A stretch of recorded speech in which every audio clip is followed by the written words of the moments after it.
आज की ये प्रेस कॉन्फ्रेंस मुख्य रूप से आदरणीय प्रधानमंत्री जी के नेतृत्व में केंद्रीय वित्त मंत्री श्रीमती निर्मला सीतारमण जी की अध्यक्षता में जीएसटी काउंसिल ने अभी हाल ही में जिस टैक्स रिबेट की घोषणा की है, जो शारदीय नवरात्रि के प्रथम दिन 22 सितंबर से लागू हो रहे हैं, इसके लिए आदरणीय प्रधानमंत्री जी के प्रति आभार व्यक्त करने और केंद्रीय वित्त मंत्री श्रीमती निर्मला सीतारमण जी को प्रदेशवासियों की ओर से धन्यवाद ज्ञापित करने के लिए यह प्रेस वार्ता मैंने यहां पर आयोजित की है। आदरणीय प्रधानमंत्री जी ने देश के स्वतंत्रता दिवस के अवसर पर देशवासियों के सामने टैक्स यानी टैक्स रिबेट के बारे में जो चर्चा की थी और रिफॉर्म के बारे में जो चर्चा की थी, मात्र 20 दिन के अंदर उसके परिणाम प्राप्त हो गए और अब वह 22 सितंबर से लागू भी हो रहे हैं। जीएसटी काउंसिल ने अभी हाल ही में 3 सितंबर को जो अपनी 56वीं बैठक हुई है, उसमें इस पर पूरी चर्चा करने के उपरांत सर्वसम्मति से इसका अनुमोदन किया है और जो 22 सितंबर से शारदीय नवरात्रि के अवसर पर लागू हो रहा है, मुख्य रूप से यह अब तक के टैक्स रिफॉर्म का एक बहुत बड़ा अभियान का हिस्सा है और यह आदरणीय प्रधानमंत्री जी का देशवासियों के प्रति को दीपावली का गिफ्ट भी है, क्योंकि इतना बड़े पैमाने पर रिफॉर्म हो और एक कॉमन मैन के बारे में उसे विभिन्न सेक्टर में इतनी छूट मिले, यह अत्यंत महत्वपूर्ण है उसके बारे में जानने के लिए। सबसे पहले हम लोग चर्चा करें तो जब जुलाई 2017 में जीएसटी लागू हुआ था, जीएसटी के पहले जो अलग अलग टैक्सेस थे, सेस थे, न केवल उद्यमी और एक व्यापारी उसके कारण परेशान होता था, बल्कि आम उपभोक्ता पर भी और एक ईमानदार टैक्स पेयर पर भी इसका व्यापक प्रभाव पड़ता था। अनेक ऐसे क्षेत्र थे जिसमें वैट, सेल टैक्स और अन्य तमाम प्रकार के जो टैक्सेस थे, उनकी जो दर थी वह काफी बड़ी थी। अनेक प्रकार के सेस थे, कोई भी इंटीग्रेटेड फॉर्म टैक्स का नहीं था।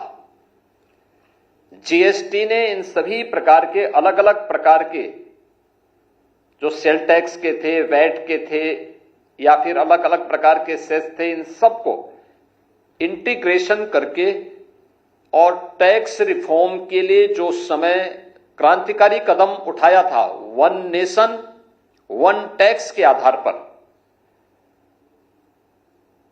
परिणाम क्या था कि उस समय टैक्स को जितना सिंप्लीफाई किया गया था, उसका परिणाम था कि बड़े पैमाने पर जीएसटी का रजिस्ट्रेशन बढ़ा और रजिस्ट्रेशन बढ़ने के साथ ही बड़े पैमाने पर देश की जीडीपी में अप्रत्यक्ष कर का योगदान भी होता हुआ दिखाई दिया। 17 के बाद का जो सबसे बड़ा जो रिफॉर्म टैक्स के क्षेत्र में है, उसमें अगर आप देखेंगे तो जो ये टैक्स में जो रिफॉर्म सामने आया है, अब तक हम देखते थे कि 4 स्तरीय जो 4 लेयर की टैक्स की प्रणाली थी, 5%, 12%, 18% और 28%। इन 4 को अब कम करते हुए 2 श्रेणी टैक्स की रखी गई है, 5% को और 18% को। 12 और 28 के स्लैब को जीएसटी ने समाप्त कर दिया है। हां, कुछ सिन आइटम और लग्जरियस आइटम ऐसी हैं जिनमें 40% का जो जीएसटी है वह बना रहेगा।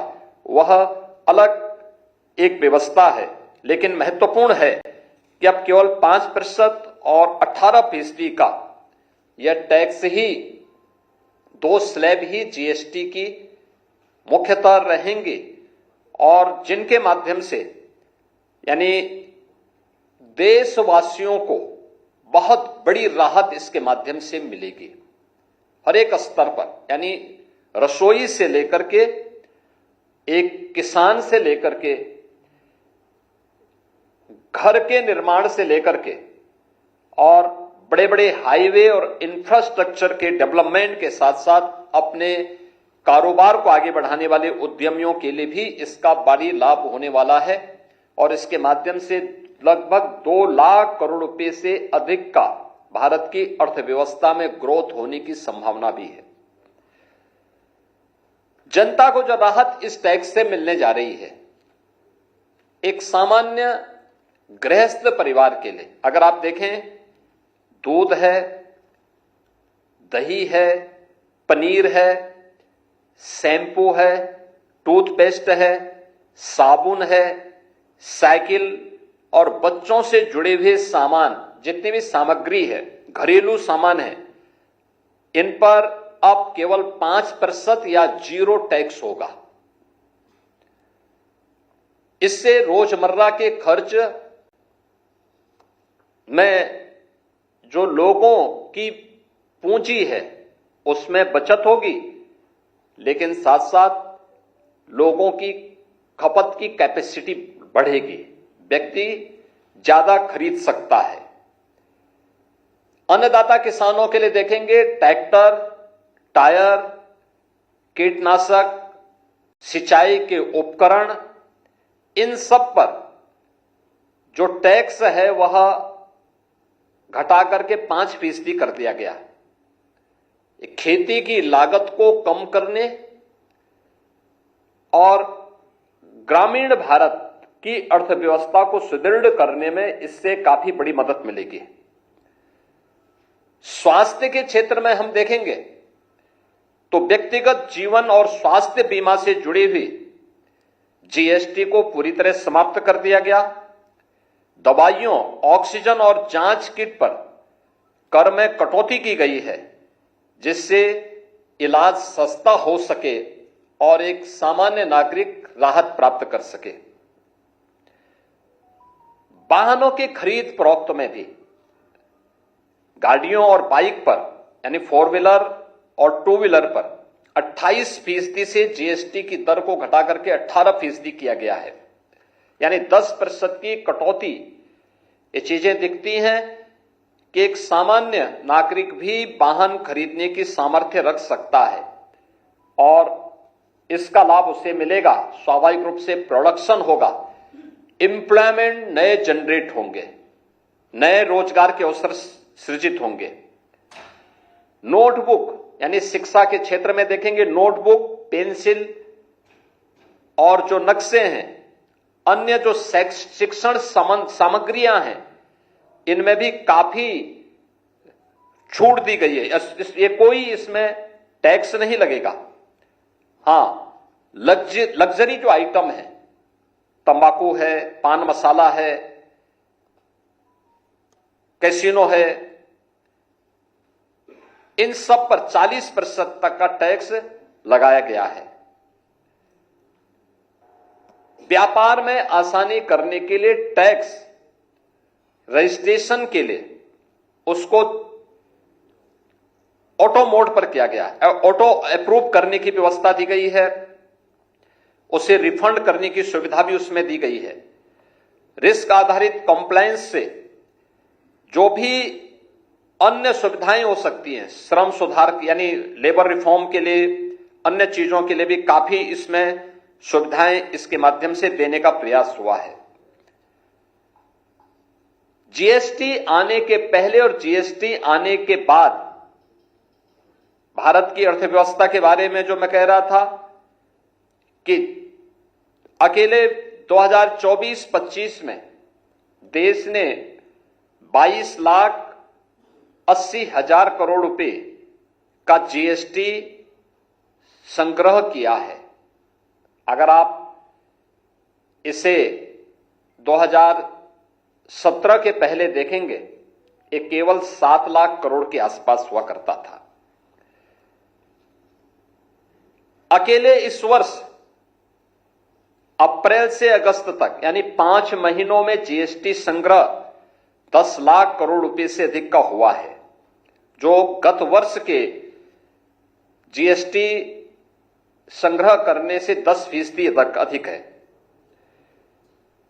17 के पहले जीएसटी में जो उससे पहले टैक्सेस थे, सेल टैक्स, वैट या फिर सेस जो लोग देने वाले थे, उनका कुल संख्या थी 65 लाख और आज 25 में यह बढ़कर के हो गई है 1,51 लाख, यानी लाखों की संख्या में आज लोग स्वतःस्फूर्त भाव के साथ टैक्स देने के लिए दिखाई देते हैं।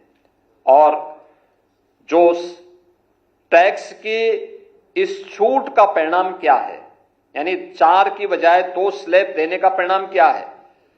सामान्य घरेलू उपभोक्ता वस्तुओं की खपत बढ़ेगी, मार्केट में लोगों का विश्वास होगा, प्रोडक्शन ज्यादा होगा और इससे एम्प्लॉयमेंट को भी आगे बढ़ाने में मदद मिलेगी।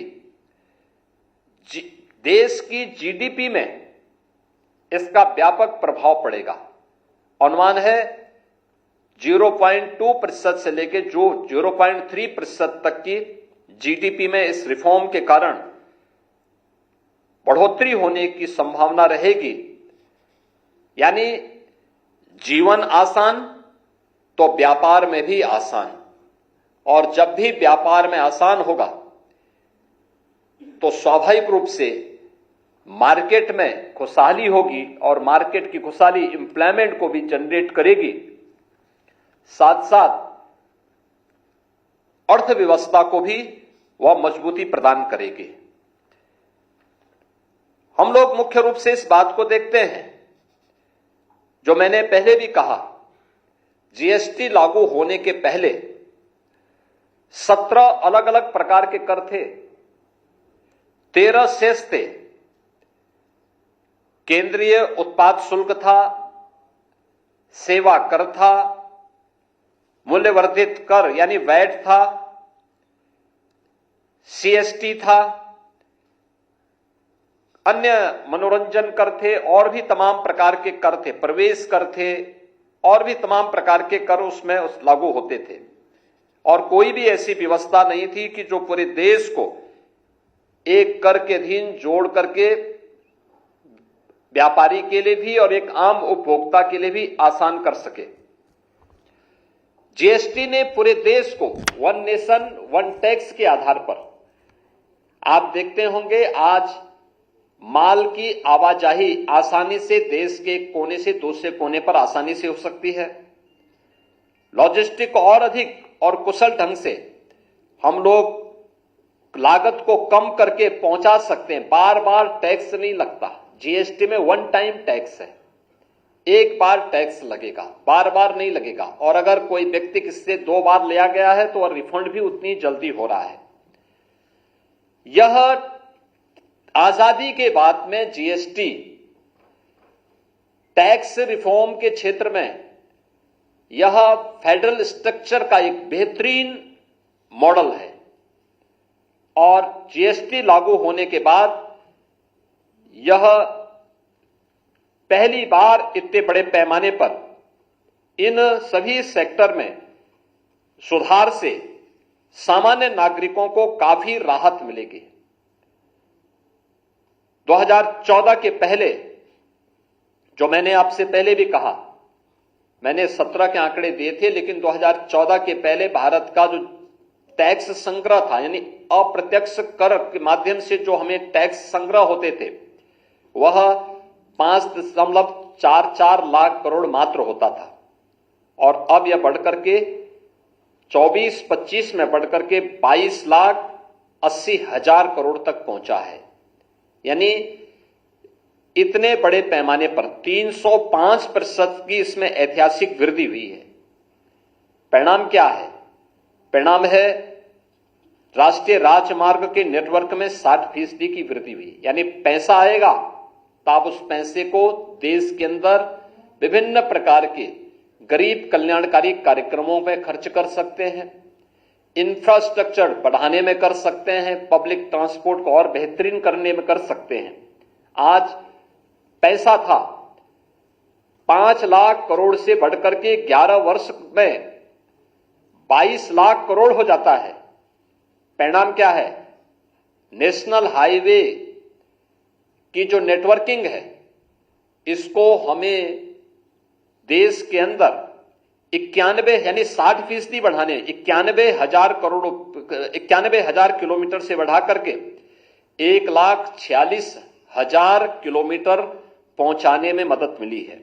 और आज भारत दुनिया का दूसरे सबसे बड़े सड़क नेटवर्क वाला देश है। देश के अंदर विभिन्न मार्गों पर आज 144 वंदे भारत ट्रेन संचालित हो रही है। ये 2014 के पहले नहीं थी, 17 के पहले भी नहीं थी। 2014 के पहले देश के पास कुल 74 एयरपोर्ट्स थे।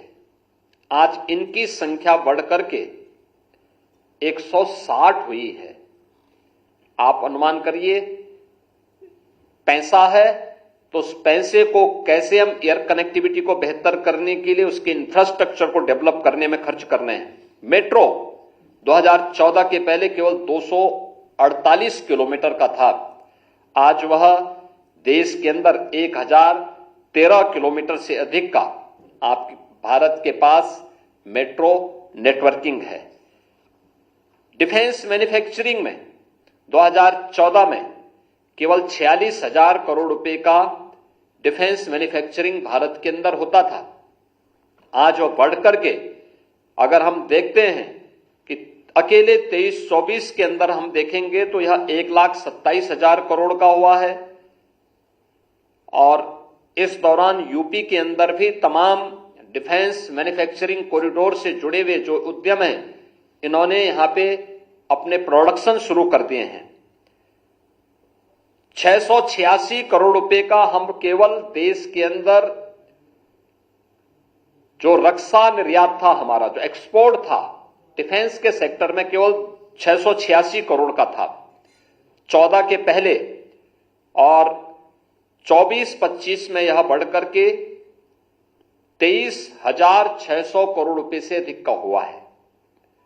आज देश के अंदर डिफेंस मैन्युफैक्चरिंग कॉरिडोर में भारत आत्मनिर्भरता के लक्ष्य को प्राप्त करने की दिशा में तेजी के साथ आगे बढ़ा है।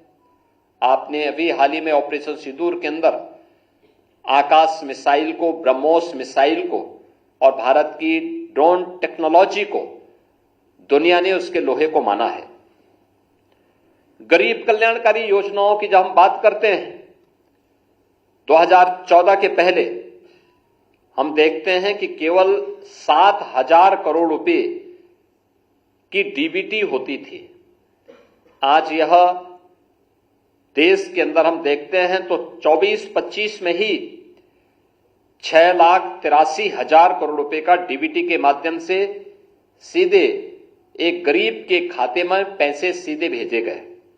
यानी 90 गुना अधिक इसमें वृद्धि हुई है और बहुआयामी गरीबी में भारत की स्थिति आप देखेंगे तो 2013-14 की तुलना में 2024-25 में भारत ने 25 करोड़ लोगों को गरीबी रेखा से ऊपर उठाने में मदद की है। इस दौरान पैसा था तो गरीब कल्याणकारी योजनाओं का लाभ किस रूप में प्राप्त हुआ है? प्रधानमंत्री आवास योजना ग्रामीण और शहरी में 4 करोड़ लोगों को इस योजना का लाभ दिया गया। 4 करोड़ परिवारों के पास एक एक आवास उपलब्ध करवाए गए। प्रधानमंत्री गरीब कल्याण अन्न योजना में 80 करोड़ लोगों को 2020 से लगातार फ्री में राशन की सुविधा का लाभ दिया जा रहा है। अटल पेंशन योजना में 7 करोड़ 33 लाख लोगों को इसके माध्यम से उन्हें रजिस्ट्रेशन प्रदान किया गया है। और सामाजिक सुरक्षा यानी अगर आप देखेंगे आयुष्मान भारत में देश की एक बड़ी आबादी इससे लाभान्वित हो रही है। यानी गरीब कवरेज जो भारत के अंदर है, एक दशक में इसका जो सोशल सिक्योरिटी का दायरा है 19% से बढ़कर के 64-65% तक पहुंचा है। यानी पैसा था, उसका लाभ किस सेक्टर में प्राप्त हुआ है। अब ये जो टैक्स रिफॉर्म हुए हैं और जो प्रधानमंत्री जी ने दीपावली का उपहार दिया है, उत्तर प्रदेश देश की आबादी का सबसे बड़ा राज्य है, तो स्वाभाविक रूप से इसका सर्वाधिक लाभ उत्तर प्रदेश को प्राप्त होगा, क्योंकि जीएसटी यह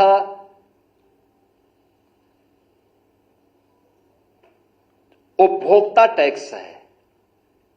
देश का सबसे बड़ा उपभोक्ता बाजार भी उत्तर प्रदेश है। मुझे याद है उत्तर प्रदेश के अंदर हमारा सेल टैक्स, वैट और सेस आदि को मिलाकर के हमें केवल 49,000 करोड़ रुपए प्राप्त होते थे 2017 तक। आज अगर हम गत वर्ष देखेंगे तो हमें 1,15,000 करोड़ रुपए का जीएसटी अकेले स्टेट ने प्राप्त किया है। भारत का शेयर नहीं, भारत सरकार का जो शेयर हमें मिलता वो अलग है। ये केवल स्टेट जीएसटी ने ये पैसा इतना यूपी के अंदर तैयार किया है। टैक्स रिफॉर्म का परिणाम क्या होता है? एक्साइज में उत्तर प्रदेश ने 12,000 करोड़ से बढ़कर के 55,000 करोड़ रुपए तक अपने को पहुंचाया है। इतना कलेक्ट कर रहा है उत्तर प्रदेश आज के दिन पे। हर एक उसमें हम लोगों ने इसका लाभ प्राप्त किया है। परिणाम क्या है? पैसा था तो उत्तर प्रदेश की अर्थव्यवस्था अच्छी हुई। उत्तर प्रदेश में इंफ्रास्ट्रक्चर 1.5 एक्सप्रेसवे से 7 एक्सप्रेसवे हम बनाने में सफल हुए। 6 पे यहां कार्य चल रहा है। हम लोग जब आए थे एक भी सिटी में मेट्रो का संचालन नहीं होता था। आज 6 सिटी में यूपी के अंदर मेट्रो का संचालन हो रहा है। 17 के पहले उत्तर प्रदेश के अंदर 2 एयरपोर्ट क्रियाशील थे, 2 आंशिक थे। आज 16 एयरपोर्ट उत्तर प्रदेश के अंदर संचालित हैं और देश का सबसे बड़ा एयरपोर्ट हम लोग बना रहे हैं गौतम बुद्ध नगर जनपद में। इस वर्ष के अंत में उसको भी हम संचालित करने जा रहे हैं। 2017 के पहले नेशनल हाईवे नेटवर्क में उत्तर प्रदेश बहुत पीछे था। आज देश के अंदर 16 यानी उत्तर प्रदेश के पास नेशनल हाईवे का जो सबसे बेहतरीन नेटवर्क है उत्तर प्रदेश के पास है। एक्सप्रेसवे देश के अंदर हम बहुत पीछे थे। आज उत्तर प्रदेश देश गंगा एक्सप्रेसवे के बनने के साथ ही देश के 60% एक्सप्रेसवे पर यूपी का कब्जा होगा। यानी यूपी के पास सबसे अधिक एक्सप्रेसवे का नेटवर्क होगा। ये जितने भी गरीब कल्याणकारी योजनाएं देश के अंदर लागू हुई हैं, स्वाभाविक रूप से केंद्र और राज्य सरकार का इसमें योगदान होता है। पिछले 8 वर्ष के अंदर हमने अपने वित्तीय प्रबंधन को बेहतरीन करके रखा। जो भारत के सरकार के द्वारा FRBM की लिमिट रखी गई थी, उत्तर प्रदेश उसके अधीन रह करके सबसे बड़ी आबादी का राज्य है, सबसे तेजी के साथ अपनी अर्थव्यवस्था को आगे बढ़ाने वाले राज्य के रूप में आगे बढ़ा। बीमारू राज्य से उभर करके अनलिमिटेड पोटेंशियल के माध्यम से देश के ग्रोथ इंजन के रूप में अपने आप को स्थापित करने में सफल हुआ और भारत की गरीब कल्याणकारी योजनाओं का सर्वाधिक लाभ उत्तर प्रदेश के नागरिकों को प्राप्त हुआ, हर एक सेक्टर में प्राप्त हुआ। तो स्वाभाविक रूप से उपभोक्ता वस्तुओं में आप देखेंगे जो 0 और 5% तक टैक्स की स्लैब को रखा गया है। सबसे बड़ी आबादी का राज्य है तो सर्वाधिक लाभ उत्तर प्रदेश वासियों को प्राप्त होगा। देश के अंदर सबसे ज्यादा किसान हमारे पास हैं, 3 करोड़ किसान फैमिली है। तो किसानों के लिए और उनकी सिंचाई के लिए जो भी उपकरण होंगे, ट्रैक्टर से लेकर के और सिंचाई से जुड़ी हुई पाइप तक, इन सब में टैक्स के स्लैब में व्यापक परिवर्तन होने और छूट मिलने का परिणाम क्या होगा? किसान की क्रय शक्ति बढ़ेगी, खेती की लागत कम होगी, उत्पादन ज्यादा बढ़ाने में उसको मदद मिलेगी। इसका लाभ भी किसान को होगा। कुछ चीजें हैं जिसमें लाभ उत्तर प्रदेश को और भी तरीके से प्राप्त होने वाला है, जैसे मेंथाल की खेती यानी पिपरामेंट की खेती उत्तर प्रदेश देश के अंदर करता है। हमारे सामने चैलेंज हुआ था, सर्वाधिक उत्तर प्रदेश का किसान इसमें करता है। और पिपरामेंट में उत्तर प्रदेश के अन्नदाता किसानों के सामने और यहां के उद्यमियों के सामने चैलेंज क्या हुआ था?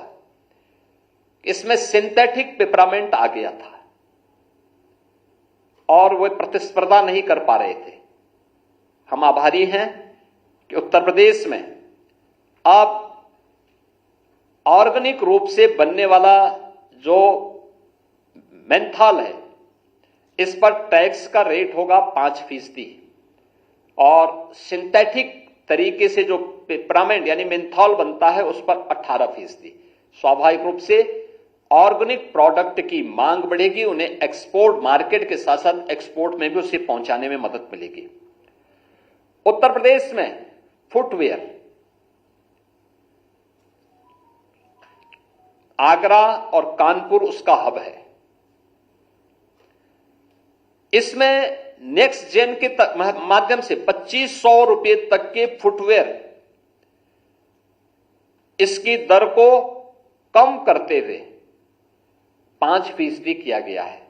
स्वाभाविक रूप से यहां पर जो चमड़ा उद्योग है, जो जूता उद्योग है, उसको आगे बढ़ने में मदद मिलेगी। उसका लोग सस्ते दाम पर लोगों को ये सब आइटम मिलेंगी तो नए प्रोडक्शन यानी उसकी मांग होगी तो स्वाभाविक रूप से नए एम्प्लॉयमेंट भी जनरेट इन क्षेत्रों में होंगे। रेडीमेड वस्त्रों में भी 2500 रुपए तक के रेडीमेड वस्त्रों में भी जीएसटी की दर को 5% कर दिया गया है। इसका लाभ भी एक तो सस्ता कपड़ा मिलेगा लोगों को, आम नागरिकों को, सबसे बड़ी आबादी का राज्य होने के नाते यहां के नागरिकों को उसका लाभ प्राप्त होगा। रेडीमेड गारमेंट्स के हब के रूप में उत्तर प्रदेश को आगे बढ़ाने और इसके माध्यम से नए एम्प्लॉयमेंट को जनरेट करने में मदद मिलेगी। उत्तर प्रदेश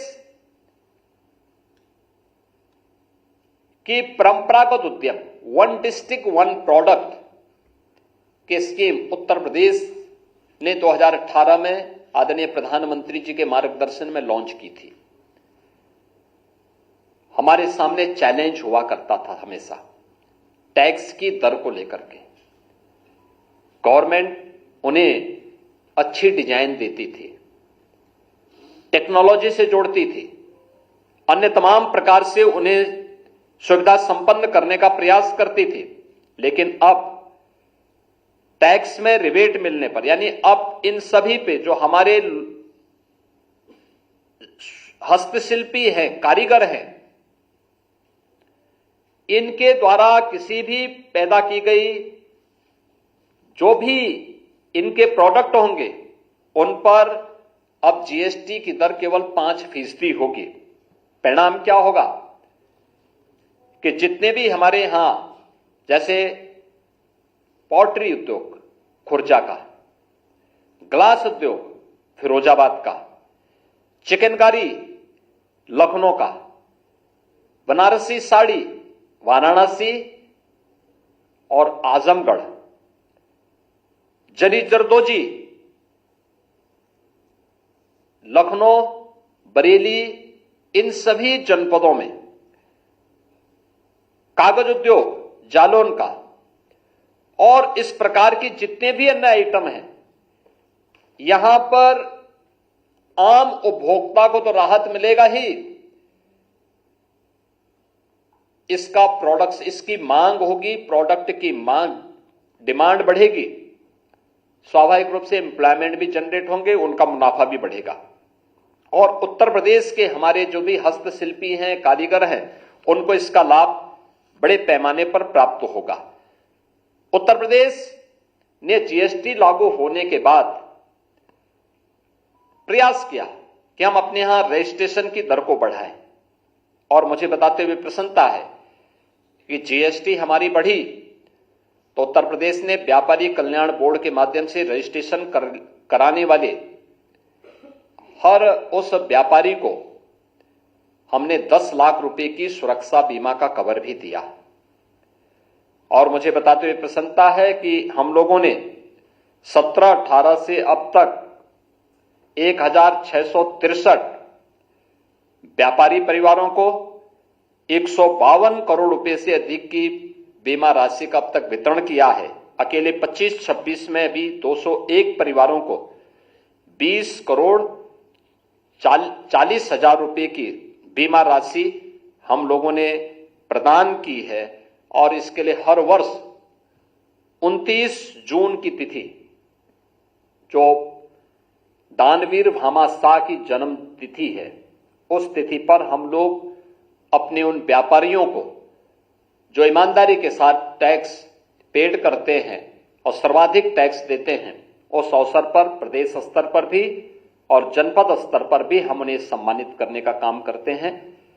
स्वाभाविक रूप से आदरणीय प्रधानमंत्री जी के द्वारा जीएसटी की 4 स्लैब को घटा करके 2 स्लैब में करना, इसमें व्यापक रिफॉर्म के माध्यम से आम उपभोक्ता को जो राहत दी गई है, ये दीपावली का उपहार आदरणीय प्रधानमंत्री जी का है। इसके लिए उत्तर प्रदेश वासियों की ओर से उनके प्रति मैं हृदय से आभार व्यक्त करता हूं। माननीय केंद्रीय वित्त मंत्री श्रीमती निर्मला सीतारमण जी के प्रति मैं हृदय से धन्यवाद ज्ञापित करते हुए उन सभी जीएसटी काउंसिल के जितने भी सदस्य हैं, जिसमें सभी राज्यों के माननीय वित्त मंत्रीगण होते हैं, उनको भी मैं हृदय से धन्यवाद देता हूं, जिन्होंने इस जीएसटी लागू होने के बाद के सबसे बड़े रिफॉर्म में सर्वानुमति से निर्णय लेकर के एक आम उपभोक्ता को राहत देने, क्योंकि यह महंगाई को भी कंट्रोल करेगा, मार्केट को मजबूत करेगा और आम उपभोक्ता की पहुंच मार्केट तक आसानी से बनाने के साथ साथ अर्थव्यवस्था को सुदृढ़ करने में योगदान देगा। इसमें अपना सकारात्मक सहयोग किया है, इसके लिए उन सबको मैं हृदय से धन्यवाद करता हूं। बहुत बहुत धन्यवाद।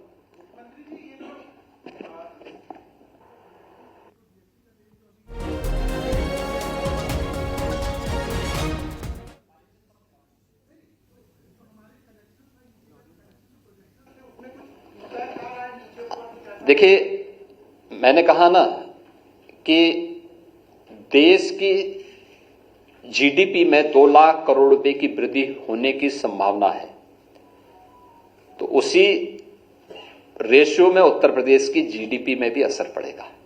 महाराज जी, एक सवाल राहुल गांधी को लेकर के, उन्होंने कहा था कि हाइड्रोजन